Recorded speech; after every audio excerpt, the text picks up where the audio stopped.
Welcome to Real Talk with Tina and Ann. I am Ann, and today we have a very special guest. Kari Baker is an author, speaker, podcaster, and founder of Kind Families. Kind Families supports kids with invisible neurological differences, and the Kind community is for parents, caregivers, friends, and advocates of kids whose brains work differently than their peers, but have no outwardly visible disability. I want to tell you, Carrie, how excited I am to have you on, as I have three kids with invisible neurological differences, and I also do. I It is, know. yeah, it is very difficult navigating the world with invisible differences. And so I appreciate what you are doing. Well, thank you so much, Anne. I'm just thrilled to be here speaking with you, and I know we have lots to talk about. So You know, you don't do anything halfway, do you? I d- I, I've been accused of that before, yes. yeah, I mean, I read every word of your book, and Oh, you are amazing. I so love that you took what you and your son have gone through and mm, started an entire movement, basically, to help others who are going through it. So, can right. you talk more about why you wrote the book, Finding Kind, and discovering Sure. hope and purpose while loving kids with neurological disabilities? Yeah, absolutely. Well, I've often said that I'm in kind of version 2.0 of my life because Okay. up until a couple of years ago, I was a financial advisor. I was a certified financial planner. I helped people with their 401k plans, companies with their 401k plans. So this is a whole new path for me, really, Mm-hmm. but it was one that started to really start to grow as a seed in my heart when my son Brady was diagnosed with autism when he was 3 years old. And that was something that was not in my plan, in my life plan. Sure. um, Honestly, I did not know one thing about autism when it came into our lives and became apparent Mm-hmm. that that is what my son had. And so it was a long-term shift of perspective for me. For the first few years, really, I was just trying to bob and weave and do as much as we could for Brady and thinking we could, quote unquote, fix the things that he was struggling with. Mm-hmm. And over a much longer period of time, through a lot of different ways, through meeting other families who were going through something similar, through a faith that grew in my heart through the process, and understanding that Brady was made exactly the way he was supposed to be made, with all the gifts and talents and all the challenges that come along with them, just as all of us are. Mm-hmm. And so in the last few years, I really started feeling pulled away from the financial services world and pulled toward this kind community. And I did feel like the invisible nature of autism and ADHD, which my son was also diagnosed with, and a lot of other neurological soup ingredients that I like to call it. Um, it presented some different challenges. I mean, I'm super grateful for all the things he can do, Mm-hmm. that he is got this all the abilities he does have, but because he looks like every other kid on the street, it did present some challenges for him and for me personally because there were unexpected behaviors, there were unexpected reactions, Mm-hmm. there was an inability to relate to other children the way that other children were trying to relate to him, Mm-hmm. and trying to grasp that and figure out ways to help him.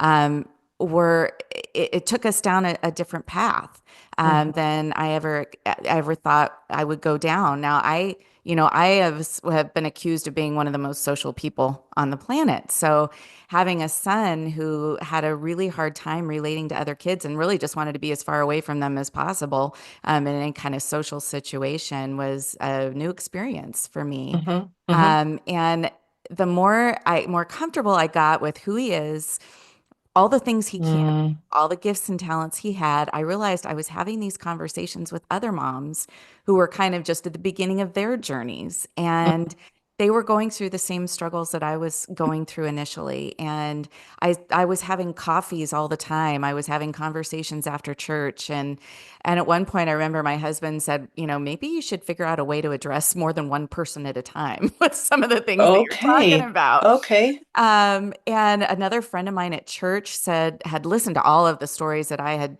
talked Mm, about in a Bible study group. And she said, Carrie, you ought to write a book. And I'd never even thought of that. But as the more comfortable I got in who I am as Brady's mom and hmm Brady is as this amazing, kind kid, I felt like there were other parents like you and that would benefit from hearing the story that number one, they're not alone. hmm They are going through something that other families have gone through. And I certainly don't have all the answers and didn't try to pretend to in any of the hmm communications and writing that I do. But it's a way for me to tell other parents, you're not alone. Your kid was made exactly the way he or she was supposed to be made. And our job as parents is to celebrate who they are and then help them with the challenges that they do have in navigating a world that just really isn't set up for them. So that was Right. really Oh, the you've heart for the book. touched, yeah, I mean, you've touched on so much, Mm. and we're going to break all of that down. With your book, you say that it's a story of acceptance and joy in the face of a life plan, which you just sort of touched on. And it took an unexpected detour. When we're young and we're growing up, here we are, we're dreaming about what our future is going to be like, even into our 20s. I think we're thinking about, what's going to happen. Right. And sometimes life kind of takes over and it takes us in a different direction. And I know that I have 5 kids and I never planned on that. And never. And I have 3 with autism, ADHD, and some other invisible differences. And it is very life-changing. I adopted all of my kids. Oh, And wow. yeah, I mean, I never expected all the twists and turns that our life has taken. That's so true. And I think that was part of, no, it wasn't part of, it was the biggest part of me coming to acceptance is me finally letting go of that Yeah, vision and that dream because I was clinging to it for dear life for a right. couple of years. And that's hmm why, I mean, we worked so hard because I was just like, if I just work hard enough, if I just run hard enough, if I get him to the right therapist, like all Yes. this will go away and my little plan will just fall right back into place again, you know? Right, right, right. And So, and you do think that. You yeah. think, I mean, we started the therapies, we got to the doctors, we did all of that. We thought that, special needs preschool was the Hmm. answer for one of our kiddos, that would be, he would be he hardly spoke. He had just a few words when I got him at almost 4 years old. And I really thought that if we got him just completely consumed with all these people and tools and everything, Right. that he would soon be able to speak in full sentences and paragraphs, Yeah. Yeah. and well, he does now, but it took a long time to get him there. And you Yeah. just don't realize how much hard work it's going to be along the way. And it's Right. been a journey, Hmm. I was an assistant director for kids with autism at a school. And with my 3 kiddos, I mean, every single kid on the spectrum is different. So Yes.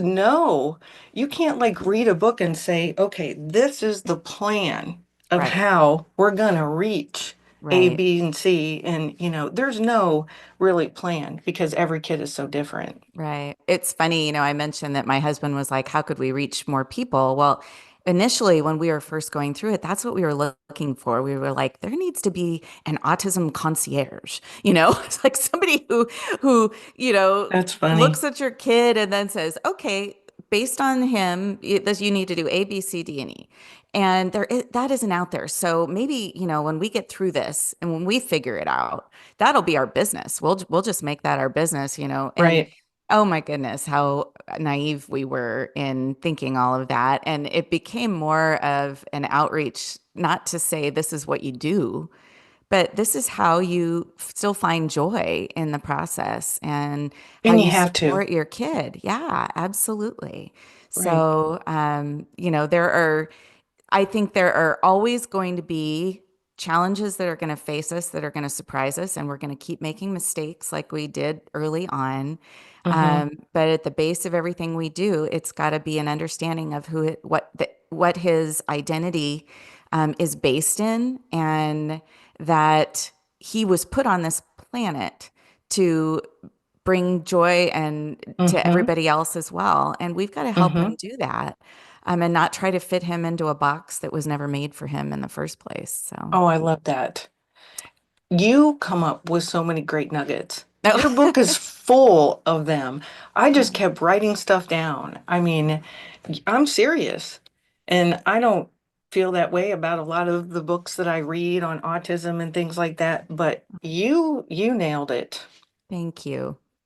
I feel like so much of what came to me is an inspiration of faith, and Mm. it's a message that I really believe God wants other families to hear. And Mm-hmm. so when I really kind of give all that glory to God, because those things were not part of my vernacular until I had this kid that He gave me. And the cool thing is, and this isn't going to be the same for every parent out there, but I was so um, focused on my original plan that I didn't realize that I had a whole other purpose out there. So it wasn't just to be even about Brady.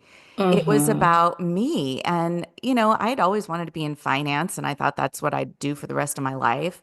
And suddenly that just didn't mean anything to me anymore. And this became my heart. I do say in some speaking engagements I've had that my hard thing became my heart thing. And that's how you can really Mm-hmm. see where your purpose is guiding you. That sometimes these challenges that we go through are just opening doors for that you need to walk through for the next thing that you're meant to be doing. And so it's uh it's been a journey for all of us. And it is, yeah, for every single person in our household and any person that enters into our world. I mean, it affects everybody. In a good way, though. I'm not going to say in because they are such blessings. Mm. And what was the journey for your son at the very beginning? Because you talk about how hard it was. You've talked about it here a little bit and in the book, but what was so difficult in the beginning?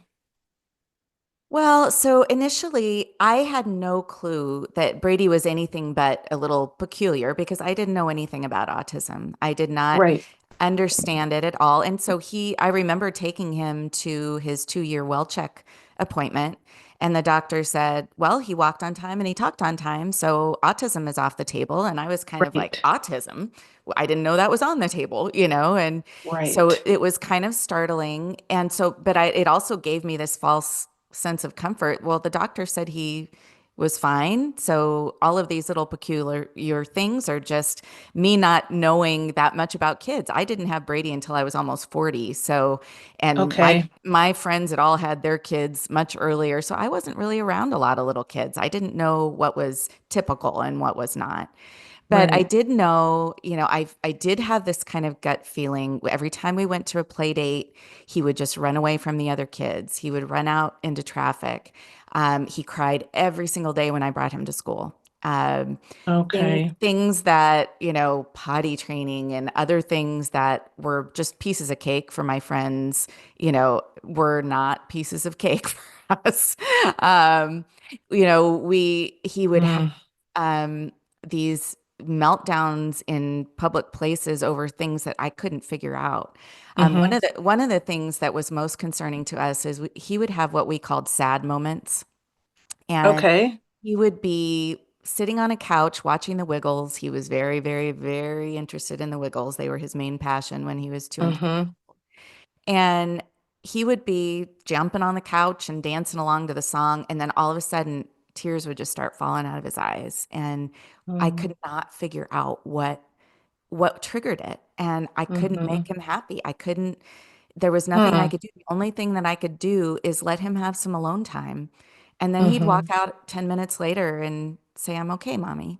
And mhm, so there were things like that that were really, concerning me. But I honestly don't know if I would have figured it out if I hadn't picked up a magazine that happened to be on my desk one day when I was really sitting home. I had just dropped him off at school. I'd had a conversation with one of his preschool teachers about some of the challenges he was having there. He wouldn't sit in circle time. mm, They told me when they asked him a question, instead of answering, he would just repeat the question back to them. mhm. And so I Huh. was just kind of, ruminating on all this stuff back at my desk, and I picked up this magazine, and there happened to be an article in there written by a woman whose son was diagnosed with autism, but not until much later in life. Okay.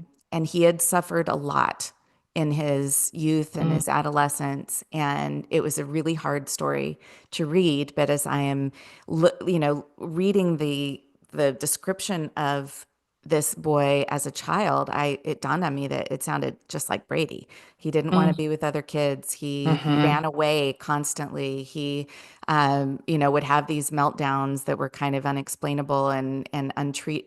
We couldn't console him. And so there was a quiz on the bottom of that article for something which at the time was called Think Okay. Asperger's. And now it's called the Social Challenges Questionnaire, but the same organization still has that questionnaire out there, and it's used as a screening tool for autism. And I went through that online quiz and I answered 15 out of 15 questions yes. And it came up that my son needed to be evaluated for autism spectrum disorder, and it just floored me. Um, Wow. but it for him, we just as we started diving into what are the next steps, and we saw, we heard 40 hours a week of therapy and speech and OT and PT and all these Yeah. things, and not knowing that all of these things were play-based activities for him. And one thing that he always thrived on was the one-on-one attention from an adult. I mean, Mm, with peers, he really struggled, but man, yeah. adults loved him. They still do, Yes, He yes, I could talk understand. like, as a 3-year-old, he could Yeah. talk like he was a, 65-year-old English professor or something. And so I adults loved him. I have one of those. You have one of those? I do. So, when we started getting into the rhythm with him, he loved it. He had this one-on-one attention from all of these different therapists who were wonderful. And we used to joke that they were all women, of course, at the time. There are a couple men that actually help out now, but at the time they were all women, and we called them all of Hmm. Brady's ladies, Oh, like geez. the Beyonce song, all of Yeah. Brady's ladies. But so for a long time, he didn't really even understand that this wasn't how every other kid on the planet, functioned. He didn't have a sibling. He was an Okay. only child, and so in his mind, it started when he was 3 years old. All kids did this, Hmm. but when he was in, kindergarten and first grade, he had an aide in the classroom. And I remember him asking me one time, "Well, why do I have an aide and nobody else has an aide in the Mm, class?" And yeah. I just told him, I said, "Well, Brady, there are certain things that you're really, really good at that other kids Hmm. need help with, like reading. He's a Yes. super quick, early reader. And some kids have a really hard time reading. And so, that's the way it is with you and being around other kids. You struggle with that piece of it.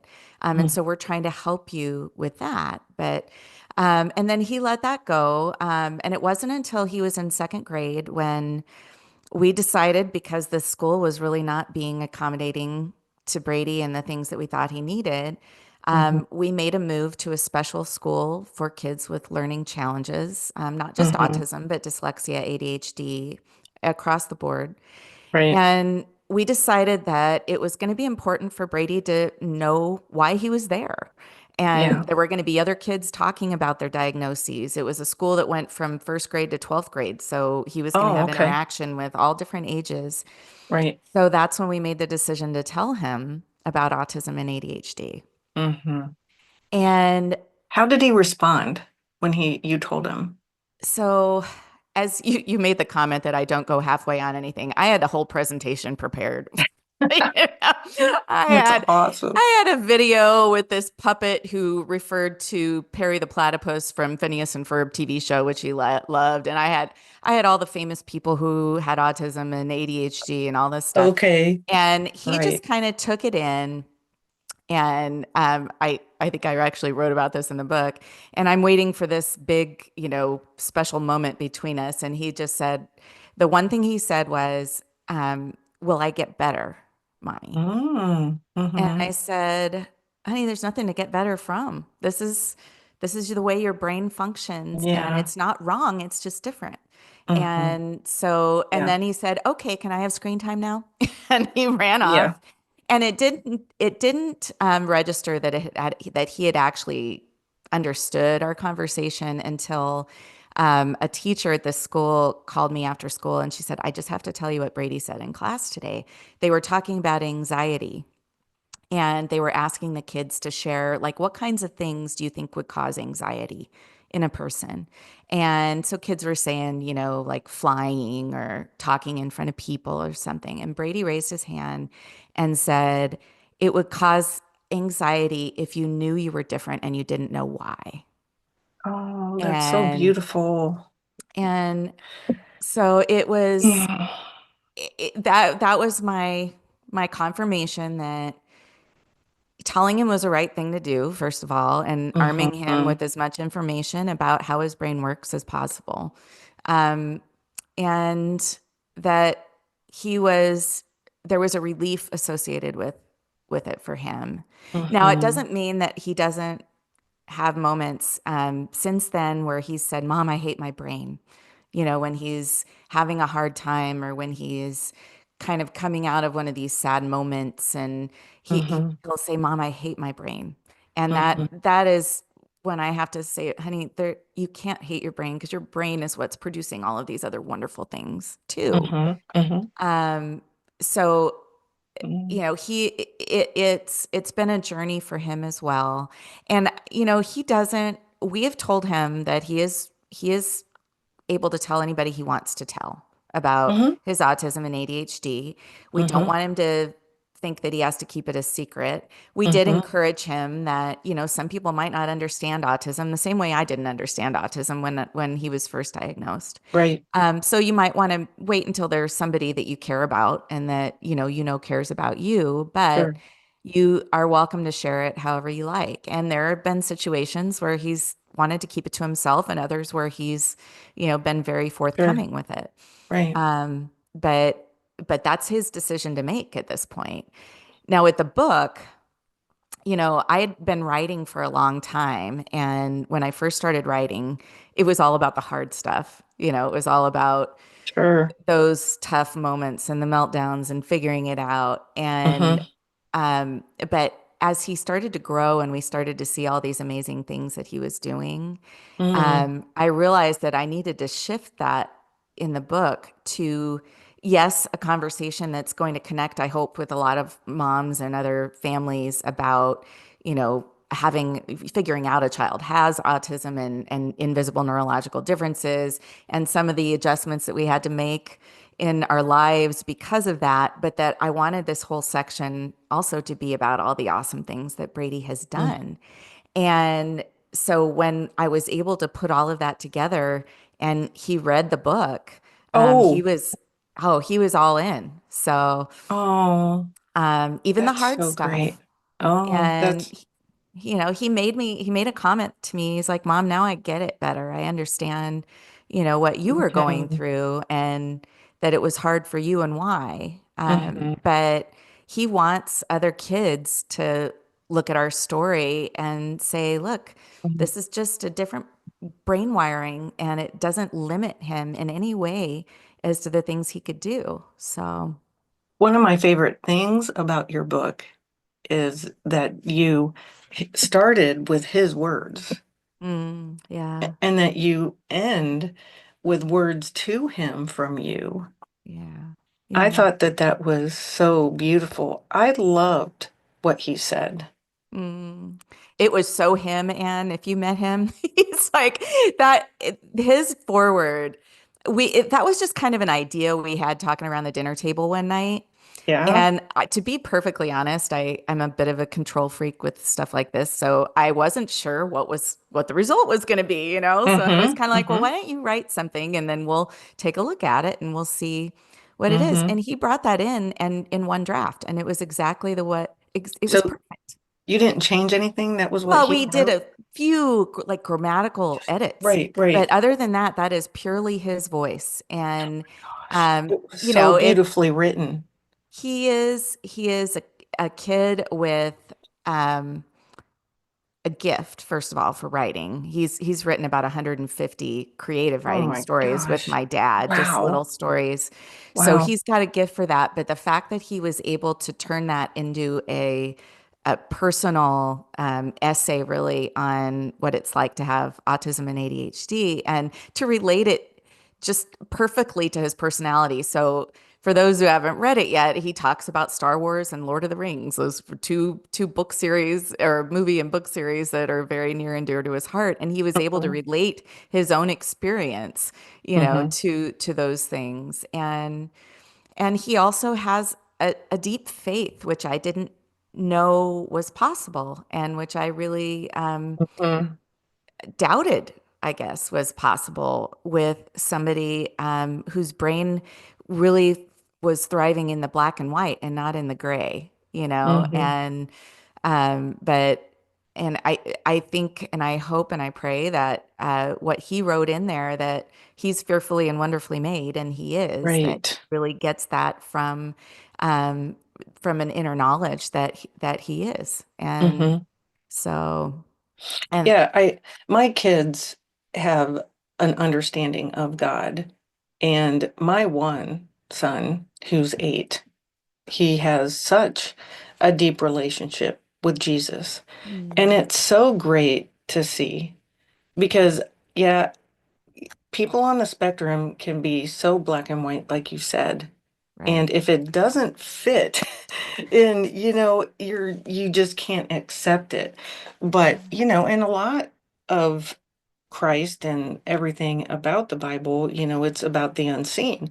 And Mm, so, you need that tangible thing to kind of prove what you're being told. And I love the fact that they are just taking it for its word. yes. It Yeah. it's so amazing.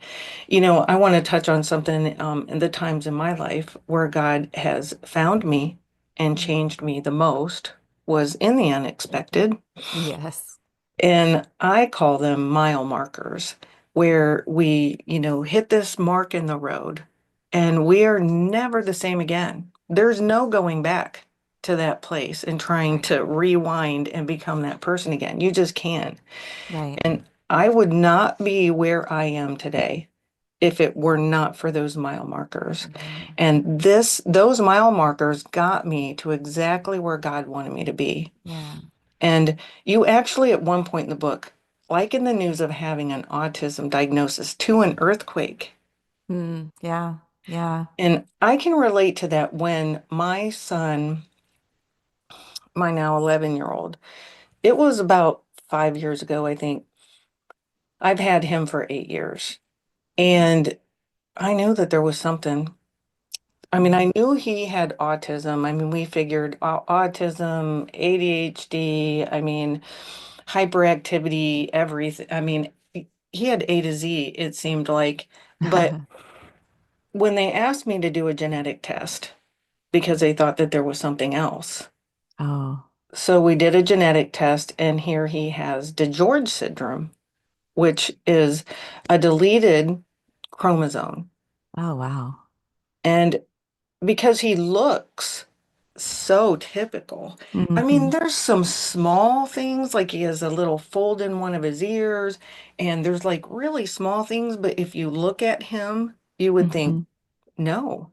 Right. But they called me and said he has DiGeorge syndrome.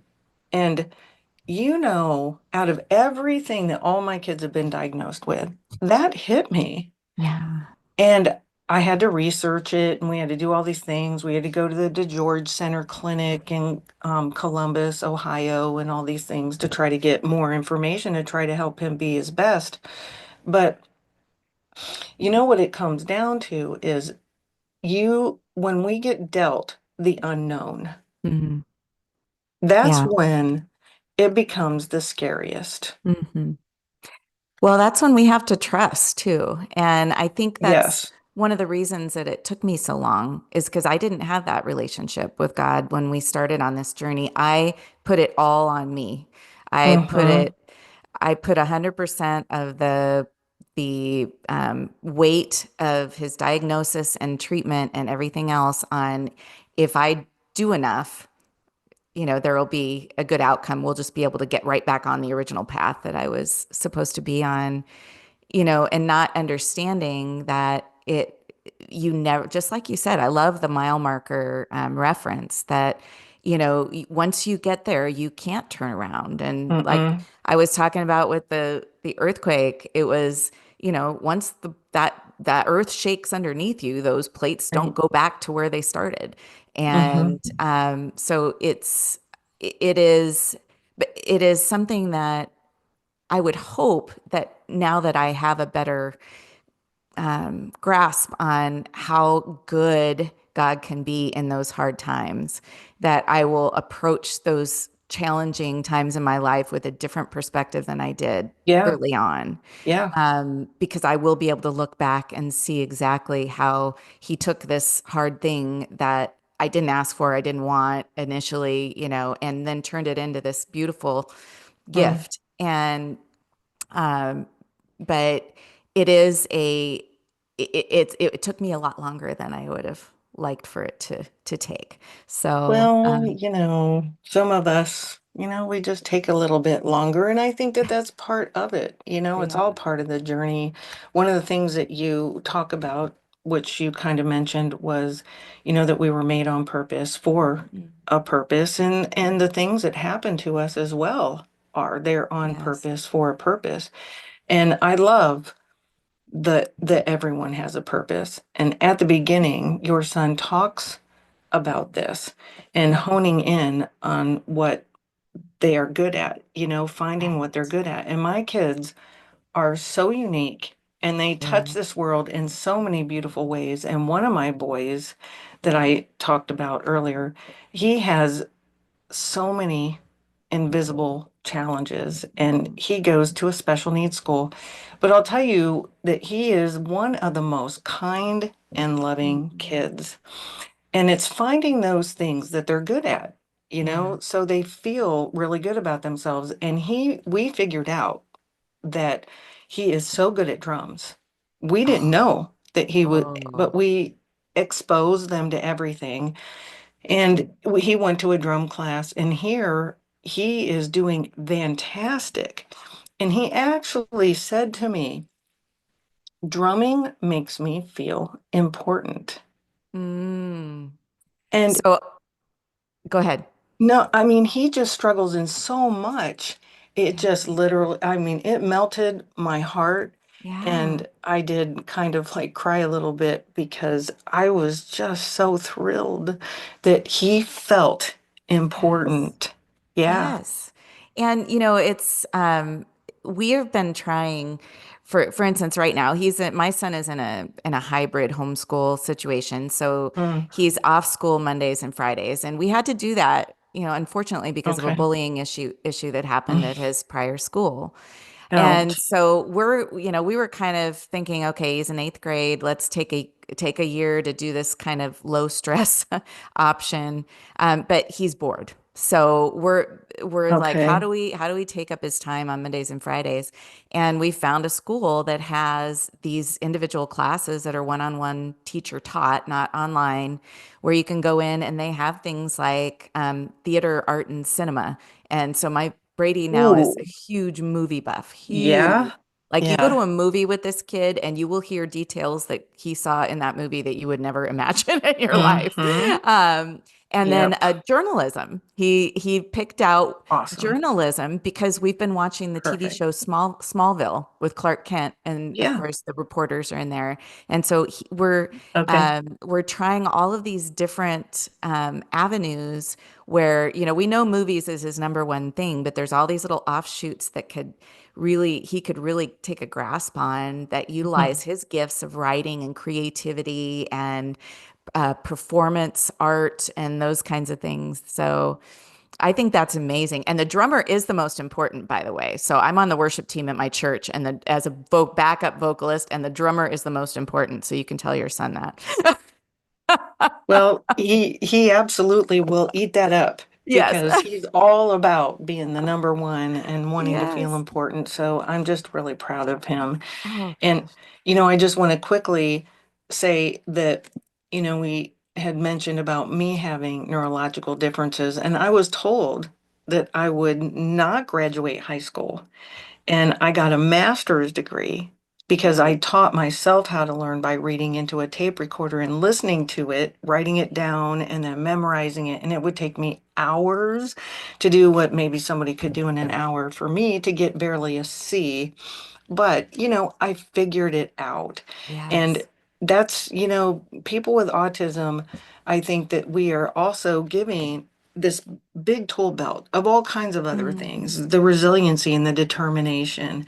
And that's what I see in your son in this book. It's just a beautiful story. Yeah, yeah. He's very brave. I think, he's Yes. extremely courageous, and he tries new things, and Mm, has found some that he doesn't like as much, and some that he does. But I think as somebody that was kind of raised like you go get a business degree, and because yeah. that's like the smart Yeah. thing to do because you can do a lot of things with it and that sort of thing. And I don't regret that at all. I don't regret my first 30 years in the career, but I do talk about the fact that Mm, the places where I shined in my former career were when I was giving, educational sessions to the employees, or it wasn't hmm in, believe me, I was not the person like making somebody $1 million in the stock market or anything like that. So hmm it was in the one-on-one that I would have with employees, or giving presentations or writing materials to help them understand things better. And so, it is kind of interesting to think now that I've just done this complete 180, and loving it so much and feeling like I'm right where I need to be. And I just want Brady to start that way. I don't want him to go 30 years of, processing widgets or whatever, or doing spreadsheets when that's not his math and science are not his thing. hmm hmm And so we've just got to find those creative outlets and a way for him to really build a life around doing those. Because as if he's doing that, he's going to feel good about himself. He's hmm going to be successful, and it's not about money or anything else, but he's going to feel fulfilled, hmm and that's where we want him to be. So, Yeah, I read that story about him swimming in that, was it a lake or whatever it mhm. was, and then the the fish bones, and he's swimming, and I'm just like, I was feeling it. I mean, my skin was crawling even thinking about him doing that on the spectrum. Are you Yeah. kidding? I mean, you want to talk about determination. I mean, Yeah. in every story with him, it seemed like at first it was a little difficult, and it was kind of like, you weren't really sure if he was going to get to the other side of it, but he found it within himself to get to the other side of it, even the first time he got in the pool, Yeah. when he just kept going. So I don't know, and I saw him continually make goals for himself in the book and Mhm. him reaching for them. And that was just so amazing. Right, right. It's interesting. So right now, he's never been a sports kid really. He's always loved to swim, and he did Right. cross country and track at his old school because it was a small school and any kid could participate. And those are individual sports. But he's never been into like basketball or football or anything like Mm-hmm. that.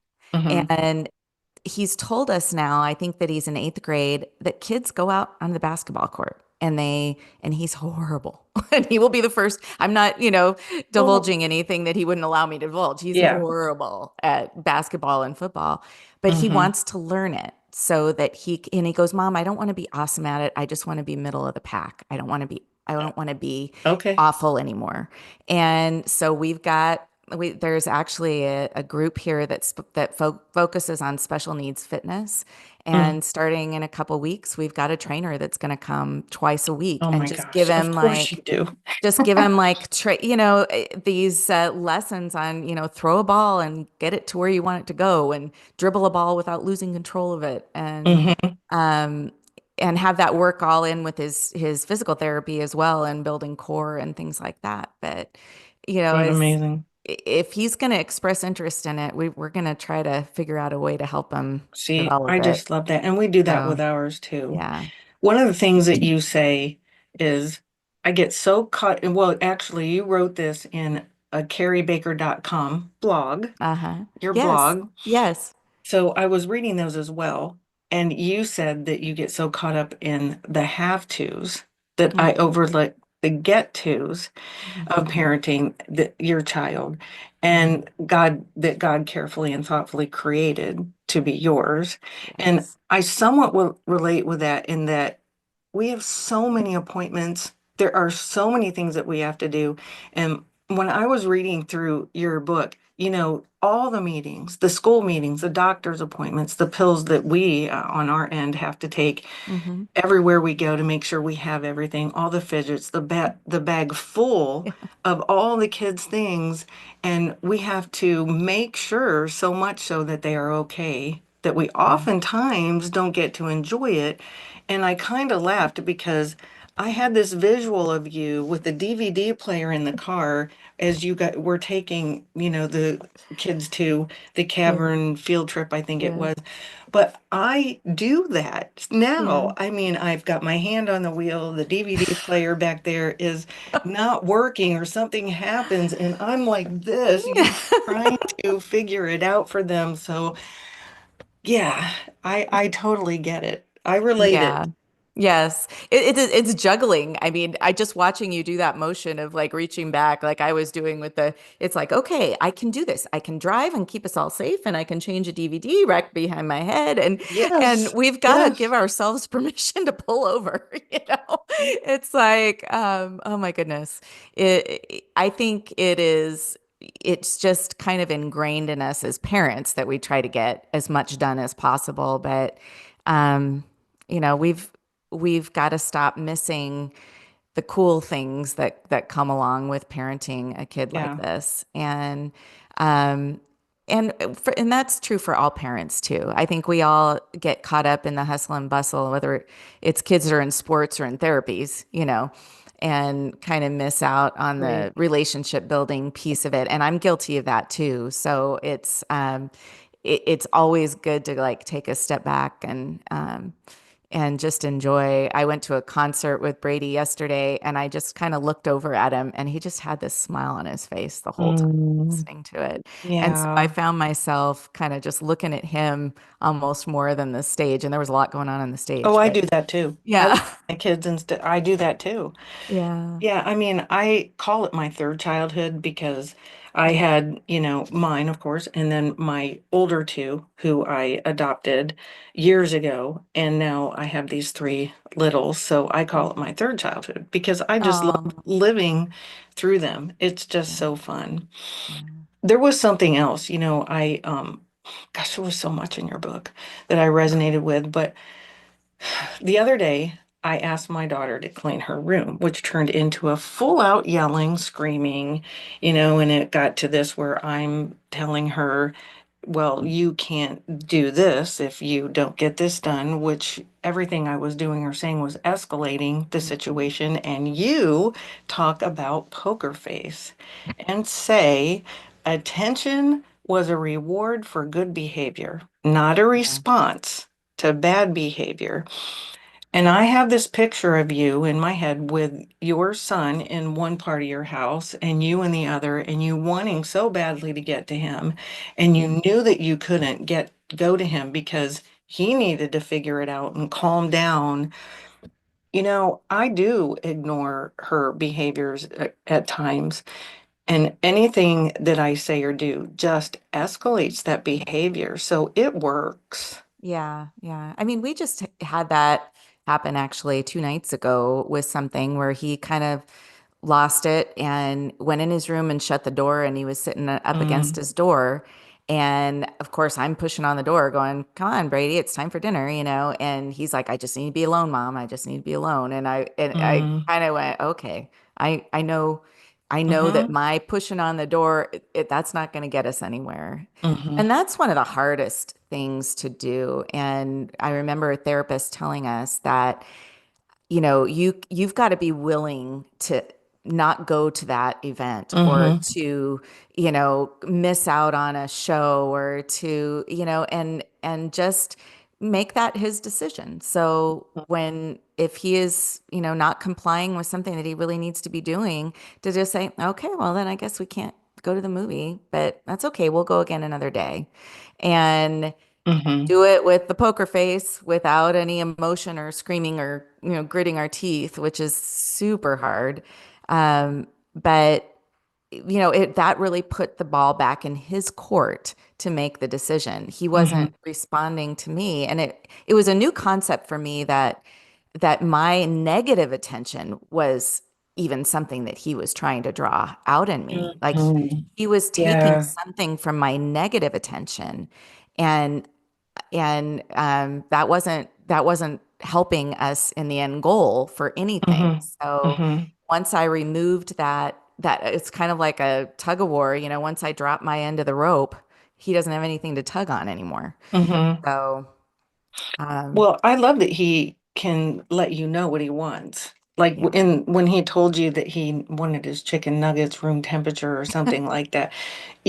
I think that that's so amazing because I think that that's one of the biggest things is communication and teaching our kids how to self-advocate.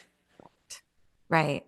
Well, and we've been focusing on that a lot, and now he has language that had to develop. And what the story of Yeah. him, telling me that his chicken nuggets were burning hot to him, even though they seemed like they were room temperature to me, that was after, years of speech therapy and all the things that Isn't he that awesome? needed to be able Mm-hmm. to communicate that across.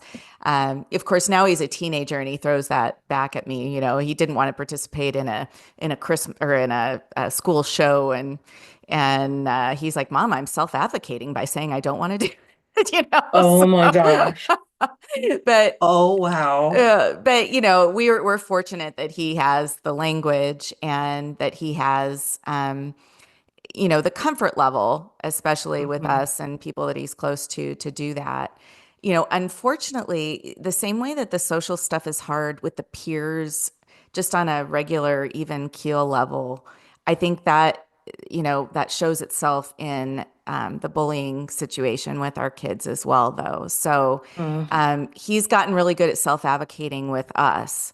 But if he's in a right, situation with a peer who is not being kind and he doesn't really right. realize that, then that is still a real struggle for him. Mm-hmm. At his old school, there was a boy who decided it was funny to start saying that that were weird were autistic. Like, oh, that's so autistic. Oh, geez. And making up a song on the playground about autism. And Oh, and I wound up, I spoke to the administration. They swore up and down they would get it fixed, and it still continued mm-hmm. to happen. So I pulled him out, which was very traumatic for him. And we were talking about it one day, and he goes, "Mom, I don't think he was talking. I don't think he was making fun of me." I said, "Brady, you're the only kid in the class that the whole class knows has autism."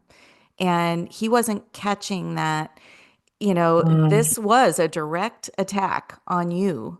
And he actually had a friend step up for him and defend him. But, so that self advocacy I think he's in kind of the early stages of that where he's able to start Mhm. sticking up for himself with us as parents and Mhm. testing those boundaries with us as parents and advocating for with teachers for things that he needs. But Mhm.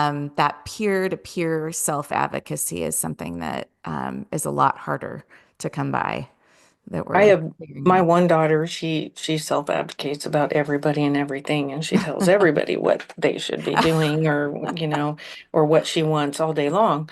Yeah. But then I have one that unfortunately, because his disabilities are so great, that he gets teased and he actually says to me, but they're my friend. Mm, And so, because they're just talking to him, so it's trying to get him to understand, no, sweetie, they're not treating you very well right now. right, So, but that's difficult too, is because he wants somebody to really like him. right. And he does go to a different school now too, and he has some friends. So he's very Mm, excited about that's that. great. And yeah, I mean, Yeah. it's just so important. I mean, gosh, bullies, it breaks my heart. I can remember one time where my one son, he was playing basketball and he was so little and he was trying so hard. And these bigger kids came out and they were just teasing him so badly. And of course, I went in and advocated and I'm just like, stop it. But Right, he was right. younger, but not saying something and trying to step back and trying to give them the tools to be able to do that by Hmm. themselves. Oh, that's hard. That's hard as a It is. mom. It is. It was hard for me not to approach the kid at his old school, um, Yeah, and have some words with him. But those experiences, though, as hard as they are, and what we've told Brady right, is that, you're now you understand. If somebody is making fun mm-hmm, of autism, of something that's a core of who you are, it's not all of who you are, but it is a part of you. Then they're not your friend, right. and they are not just saying something in general that just happens to relate to something about you. They are attacking you. And, it goes back to when he was in, I think, his second grade, there was a boy who was physically bullying him. Oh, And we practiced at home. A little, we'll call the kid Jimmy. But okay, we would practice at home, and I would touch Brady's arm or grab his arm, and he would have to yell, "Stop it, Jimmy." And I was like, "That's not loud enough, Brady. If I grab your arm, and so we would practice that at home. right. Stop it, Jimmy, until he was able to yell, "Stop it, Jimmy." Mm-hmm. And the cool thing is Brady and Jimmy wound up being friends a couple years later. And Jimmy, Mm, that school that's handled it cool. so great. They got the boys together and they made friends. And that kid actually talked about feeling bad about the fact that he was picking on Oh, Brady good, good. later in life. So, but the physical stuff is almost easier to address than some of these undermining, um, kind of behind the scenes mental things that people do, especially once they hit middle school, which is just a tough time for everybody. Mm. But we're working on that. Two of the things that you really talk about is your son's inability to connect with other kids Hmm. and how bad that or I don't like the word bad, how differently he has acted in public sometimes Hmm. that makes you just want to explain to everyone in the room. And I've gone into situations like that too with my kids where I just want them to have a shirt that says, I have autism. Please be kind, Right. because lots of times I can sense everybody's staring and I just want everybody to understand, hey, and I have gone in and apologized before and said, Right. I am sorry, he has autism and we're still learning. Yeah. So Yeah. but the connection, especially with one of my kids, he is always on the outside while the other kids are playing. Hmm. And it's trying to teach him how to join. And that fight or flight, I mean, it's a real thing. Oh And yeah. because he gets so overstimulated, just because of that alone, he goes into either a run or he goes into flailing, Hmm. and so now it was so difficult for to keep him in the classroom, and he's gifted. Hmm. So it that was difficult. So we decided to homeschool him. He's home now. Yeah. And those, we've figured out that the schooling decision is something you almost have to make every year because the Yeah, needs are changing and his challenges are changing. From an academic standpoint, he can do all the work.